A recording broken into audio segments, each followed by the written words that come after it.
Assalamualaikum. Hai Sobat Ekon, jumpa lagi pada program Kupas Ekon. Program yang mengupas seputar perekonomian nasional dan informasi terkini lainnya. Yang mengkoordinasikan berbagai kebijakan, terutama terkait dengan bagaimana kita mendorong peningkatan akses keuangan yang syariah. Ya, jangan sampai masyarakat itu menjadi korban, misalnya kayak pinjol ilegal, ya kan, judi online, itu perlu kita lindungin. Harapan kami silaturahmi ini dan kerjasama ini bisa terus-menerus. Menjadi negara dengan mayoritas penduduk yang beragama Islam, ekonomi syariah turut berkontribusi dalam perekonomian nasional. Dan pemerintah juga mengupayakan program-program inklusi keuangan syariah. Pemerintah terus mendorong pemerataan akses layanan keuangan formal yang inklusif, berkualitas, dan terjangkau untuk memenuhi kebutuhan masyarakat. Lalu, bagaimana sejarah singkat munculnya kebijakan inklusi keuangan? Apa saja program-program inklusi keuangan? Dan bagaimana dampaknya bagi perekonomian nasional? Bersama saya Dia. Dan saya Lintang, inilah Kupas Ekon selengkapnya.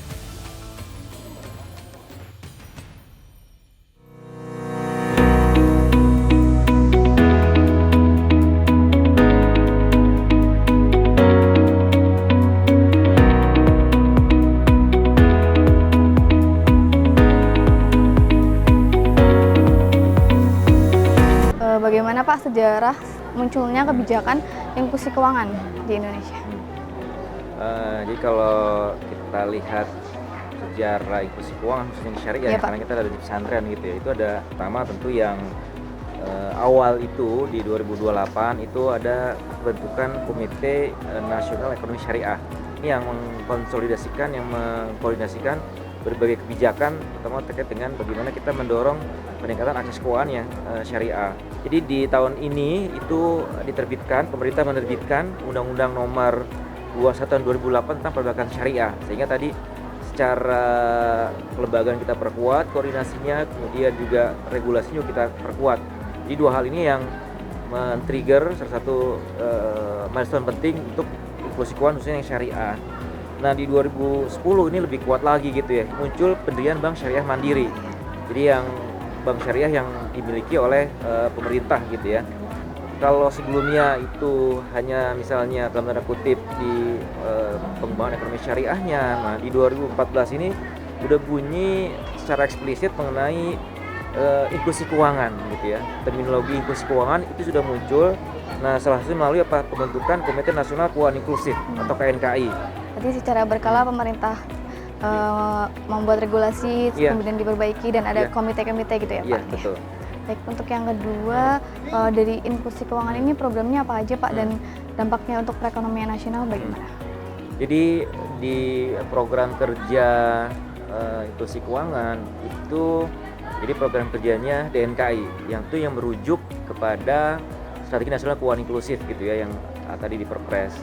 Kalau orang sudah mengakses tapi tidak punya pengetahuan yang cukup, maka akan muncul kalau di berita-berita misalnya terjebak pinjaman online gitu ya. Kemudian juga ada investasi bodong. Makanya salah satu program penting kita itu yang kita lakukan dalam bentuk edukasi dan literasi. Contohnya yang di pesantren ini gitu kan. Ini kalau di kita tuh tahapannya ke edukasi dan literasi. Nanti harapannya bisa terus bergulir. Kenapa? Karena di program kerja yang kedua itu ada yang namanya program pemberdayaan masyarakat. Kalau sekarang namanya masih hak properti masyarakat. Jadi bagaimana masyarakat bisa mengoptimalkan sumber daya yang dimiliki untuk kewirausahaan misalnya. Yang lain juga adalah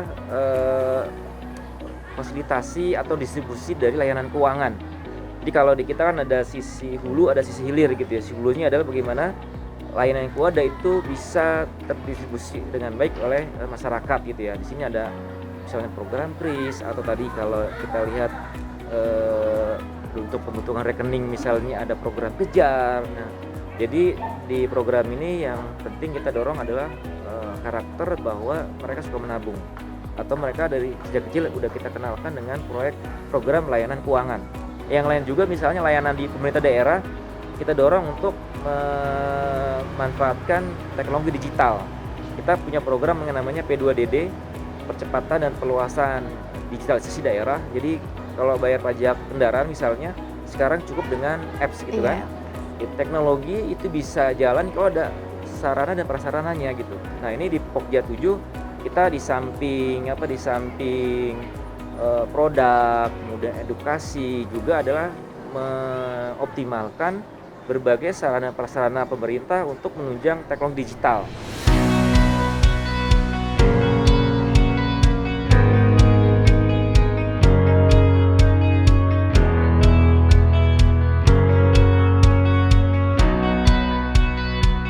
Ini kita mau tanya-tanya sedikit Pak tentang inklusi keuangan khususnya biar sahabat Ekon yang di sini bisa lebih tahu informasi tentang ini. Kenapa sih Pak program inklusi keuangan ini patut dijadikan perhatian oleh masyarakat? Iya, baik. Program inklusi keuangan itu suatu program yang sangat strategis. Ya, kenapa?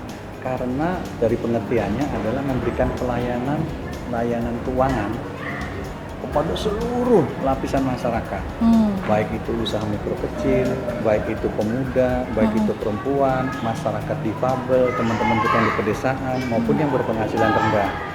Kan ini kita ke pesantren-pesantren bukan baru kali ini Pak ya, kita udah sering. Nah kenapa sih Pak pondok pesantren maupun santri ini menjadi salah satu kelompok yang menjadi target inklusi keuangan ini? Iya, jadi kita itu menggunakan basis komunitas. Nah, banyak pondok pesantren yang bernaung di bawah Majelis Dakwah Islamiyah ini. Nah, salah satunya di kita di Pondok Pesantren Mubakri. Dengan masuk ke pondok pesantren, maka misalnya di sini pondok pesantren antrinya ribuan nih. Kalau kata Pak Yai ya, pimpinan pondok pesantren di sini, ayo adik-adik kita membuka rekening.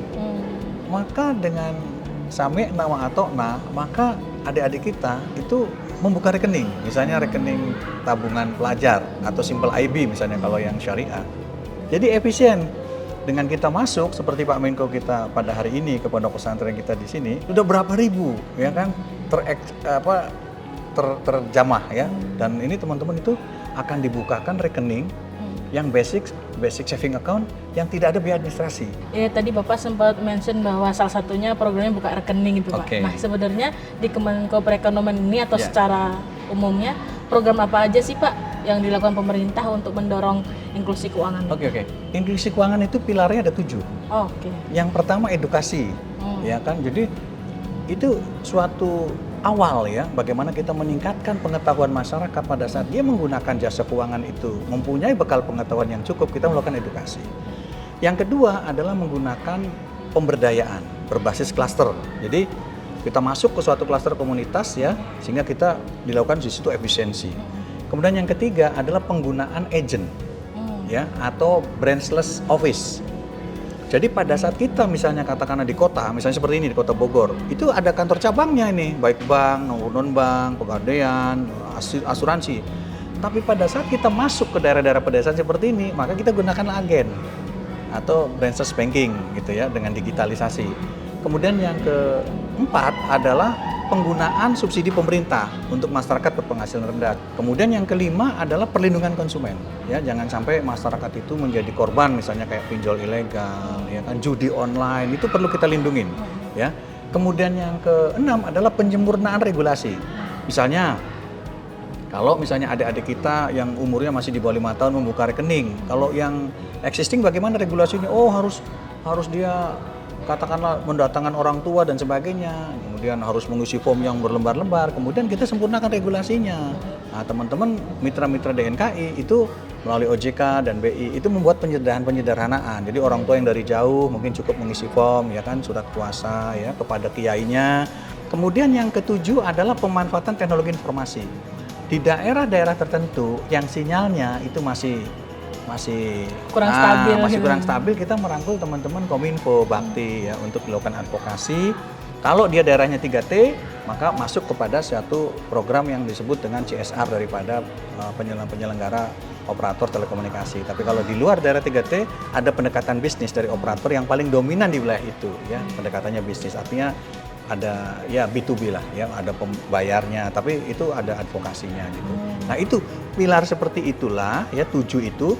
Kemudian dengan pondasi sekretariat. Nah, kami dipimpin oleh Pak Deputi di Ketua Sekretariat, kami pelaksana sekretariat memfasilitasi kegiatan. Dari mulai Pokja yang 7 tadi kemudian kita terhubung dengan sekitar 500 tim percepatan akses keuangan daerah yang ada di provinsi dan kabupaten kota. Sehingga program yang ada kita di pusat, di DNKI, kemudian di Pokjanas, yang kemudian deliver melalui sekretariat, masuk ke TPAKD di provinsi dan kabupaten kota. Sehingga target yang diberikan oleh Bapak Presiden itu bisa kita laksanakan, ya, insya Allah memenuhi target dan insya Allah akan bisa melebihi targetnya.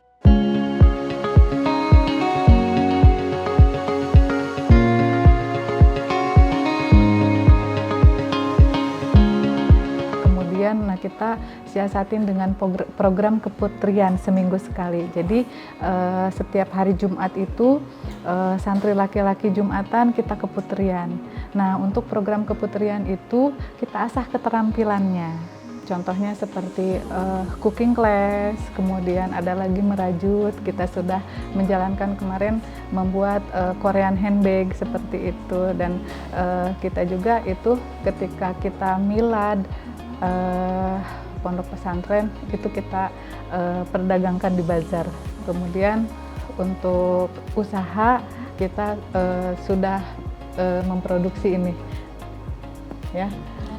Iya, air mineral sendiri ini, air minum berkah, kita namain air minum berkah. Nah, ini yang sudah berjalan, iya, untuk membantu lah ya, membantu apa-apa kebutuhan yang belum tercukupi seperti itu. Kemudian selain ini juga kita ada minimarket, jadi MBS Smart seperti itu. Nah, ini juga untuk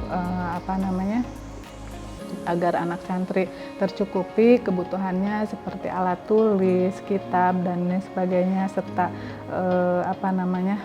kebutuhan lainnya, alat mandi dan lain sebagainya seperti itu. Lengkap ya Ustaz? Iya, insya Allah. Jadi kita berikan yang terbaik lah untuk anak-anak, sehingga anak-anak nggak keluar, nggak mau jajan di luar ataupun beli kebutuhan sebentar-sebentar izin keluar. Jadi semaksimal mungkin kita cukupkan kebutuhan anak apa saja kita sediakan di MBS Smart. Iya, seperti itu. Ini pertanyaan terakhir, tapi boleh dijawab sama Abah sama Ustazah juga boleh. Ini kan tadi habis ada kegiatan sosialisasi dan ada juga Bapak Menko Erlangga di sini. Mungkin ada harapan ke depannya bagaimana Abah atau Ustazah? Silakan. Harapan kami silaturahmi ini dan kerjasama ini bisa terus menerus. Karena insya Allah, walaupun nanti usia saya mungkin tinggal nunggu karena saya sudah hampir 70 tahun, tapi pondok ini akan terus berkembang.